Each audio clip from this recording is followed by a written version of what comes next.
Mga kapatid, ang mabuting balita ng Panginoon. Pinupuri ka namin, Panginoong Hesukristo.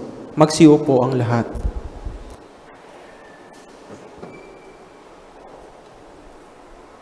Ibang-iba yung unang pagbasa dun sa ebanghelyo na ating napakinggan. Ipinakikita na yung nakahukay ng kayamanan sa bukid, tinabunan niya ulit ito. At pagkatapos, ibinenta niya lahat ng kanyang ari-arian at binili niya yung bukid na yon na mayroong nakabaon na kayamanan. Ganon na lamang ang kanyang pagpapahalaga sa kayamanan na yon na masigit pa sa lahat ng kanyang ari-arian. Kaya lahat ng yon ay pinagpalit niya para lamang mabili niya ang bukid na yon na may nakabaon na kayamanan. Katulad rin ng perlas na mamahalin, binili niya rin ang lahat ng kanyang ari-arian para mabili lang niya yung pinakamahal na perlas na kanyang natagpuan.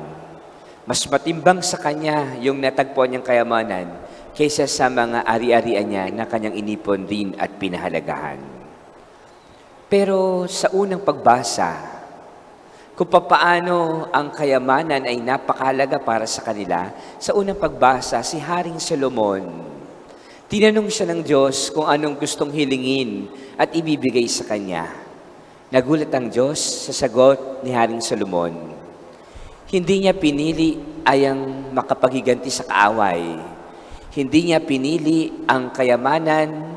Hindi niya pinili ang mahabang buhay. Hindi niya pinili ang kapangyarihan. Bagkus ang ipinili niya ay liwanag ng isipan at karunungan na malaman kung ano ang mabuti sa masama. Mayroong pag-unawa at mayroong pagpapakumbaba. Tunay nga na sa pagpili ni Haring Solomon kung ano yung pinakamahalaga sa kanya, ay hindi yung mga bagay na maaring karamihan sa atin, yun ang pipiliin. Pero mas kinalugdan ng Diyos kung ano ang hiniling ni Haring Solomon. Batid natin na siya isang hari. Batid natin baka piliin niya ay mahabang buhay para maglingkod pa ng mahaba. Batid natin baka ang piliin niya ay kayamanan para mas lalo pa siyang yumaman. Batid natin na baka ang piliin niya ay kapangyarihan sapagkat siya isang hari. Pero hindi pala yon ang kanyang pipiliin. Tunay nga na magaling, mabuti at banal ang pinili ni Haring Solomon. Na sana sa buhay rin natin, hindi lamang pagpapayaman, hindi lamang kapangyarihan, hindi lamang mahabang buhay ang ating piliin, kundi ang liwanag ng isipan na malaman kung ano ang mabuti at kung ano ang masama. At ang piliin natin lagi ay yung maging kalugod-lugod sa Diyos at ang pagpapakumbaba.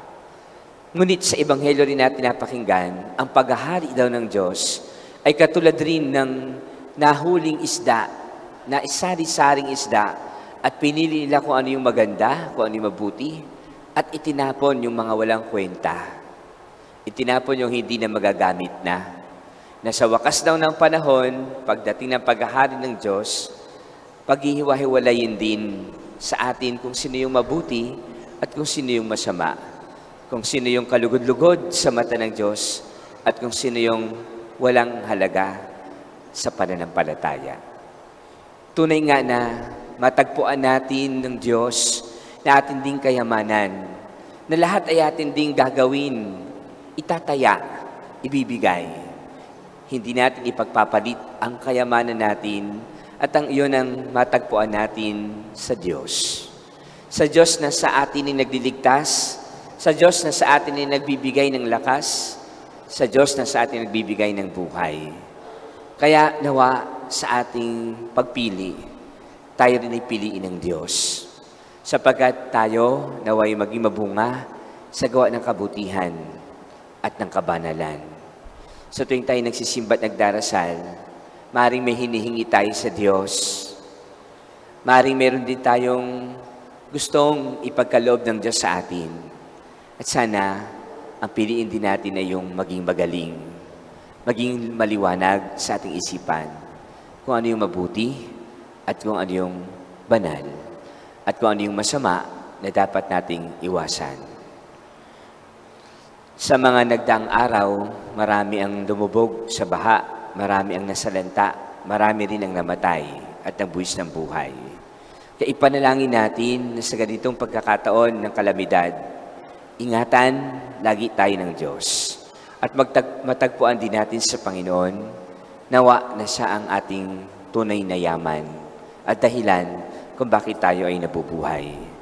Iniaalay natin sa Kanyang lahat sapagkat siya rin ang unang nag-alay ng Kanyang buhay para sa ating kaligtasan.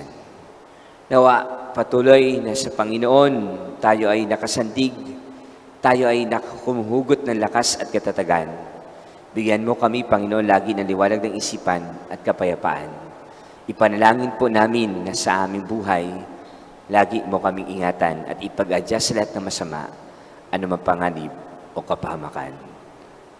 Ang paghahari ng Diyos bukas para sa ating lahat. At sana, patuloy na tayo pagharian niya sapagkat matagpuan niya sa ating puso, ang kabutihan at ang kabanalan. Amen.